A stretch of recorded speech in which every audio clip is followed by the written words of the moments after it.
Our fans were terrific again. I can't believe it's been 50 sellouts in a row. I mean, I can believe it, but I just can't believe it's gone so fast. And I can't believe that Rob and Javante's career has gone so fast. It seems like we were just recruiting him. Just so happy for those guys. You know, for everyone that played college basketball, your career comes to an end at some point, and you have a senior night, and you know you hope to play well in your senior night, and you hope to win, and you hope that the fans come out to see you and acknowledge you, and all those things happened tonight for Rob and Ju and more. So I'm happy for them. I'm proud of those guys. It was definitely an emotional time for our team after the game. A lot of guys were emotional. Our seniors were emotional. Our younger guys. Briante was a mess. But I think it just shows that they care about one another and they care about their senior teammates. As for the game itself, I thought St. Bonaventure really fought and battled. The two guards, Wright and Kloof, I thought played really well. Those guys are good players. And we had a couple lulls defensively, but I thought overall when we got the style of play going, it was good for us, and we were able to extend the lead during those segments. How nice is it to be able to almost count on having a run like that at some point during a game? Because it was kind of so many fouls and so much choppiness and disjointed. And yeah. No, you want to get to that point where you get the style of play going and there's a 7-0 run or 9-2 or even more, and that's happened for us a lot this year. But as I told the guys, we got to make it happen. You know, we have to make that style of play happen. So I was proud of our guys for just sticking with the process, even when some balls didn't bounce our way.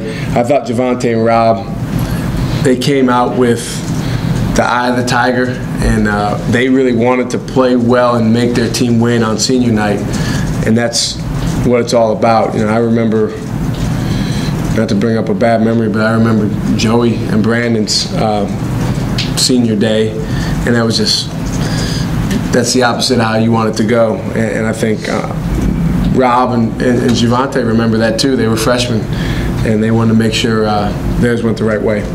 What's it like for you? You haven't been doing this forever, and you know, to have guys that you brought here to see them, you know, and you've talked at length about Rob and Javante and how much they've grown up. I mean, how do you kind of check your emotions in that? It's emotional. I mean, it was last year, Darius and Troy and David.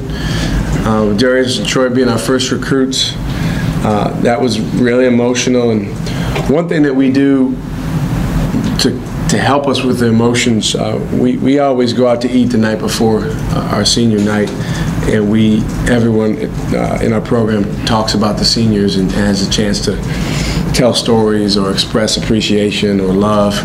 So that gets some of the emotion out, and I think it also reminds everyone of how strongly we feel about one another. But it's tough. I mean, when you think about the future and you think about the fact that number 15 is not going to be out there grabbing rebounds anymore next year. That's not a good thought. But it was the same thing last year that number 30 wasn't going to be shooting threes anymore. The great thing, though, is now number 30 is shooting threes in the NBA. You know, and now next year, hopefully, number 15, number 11 are doing great things. So as I told those guys, it's the end of a chapter, but it's not the end of a book. You're not dying. You're moving on, and that's what all of us do that play college basketball. You get 4 years to play. Chuck, with all the emotion going on, you still had to focus on winning, getting the seeds locked up. How much of a point of emphasis was that in addition to all that? We didn't talk at all about seeds. Not worried about that. Our seed's going to be whatever it is. I'm glad that we won and we have a bye, but we just wanted to win for Javante and Rob. It was a simple motivation tonight, and that was our seniors. Whatever came from that is just a byproduct of winning for our seniors. And I thought St. Bonaventure, again, they attacked. They've got a big, strong, athletic team, present some challenges, certainly on the glass. They had 16 offensive rebounds. Wright really made some shots, and like I said, he and Kloof were a handful, but our guys just kept battling and made a lot of plays. Chuggins' first undefeated season at home since 1971. How much of a source of pride or how much emphasis do you guys place on something like that? Well, we did. We let our guys know that we had not gone undefeated at home since the Siegel Center was built.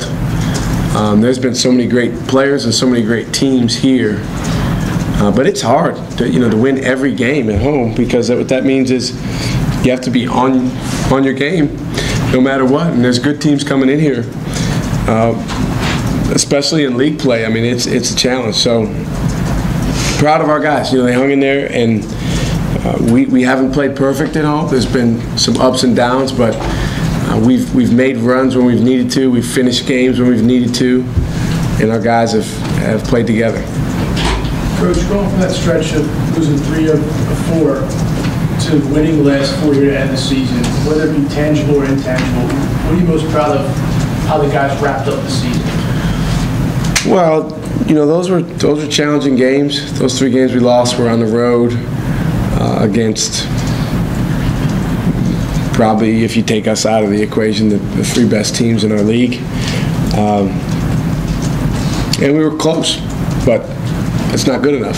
So you still, being close and losing by 2, that doesn't do anything for your record, and you still are upset about the loss.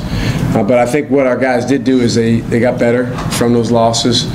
I think we did handle those road environments pretty well. I don't think we got too flustered. So I think those games helped us at Fordham and at Richmond. 2 road games we've played since then. Hopefully those games will help us in the Atlantic 10 tournament and beyond. Thanks.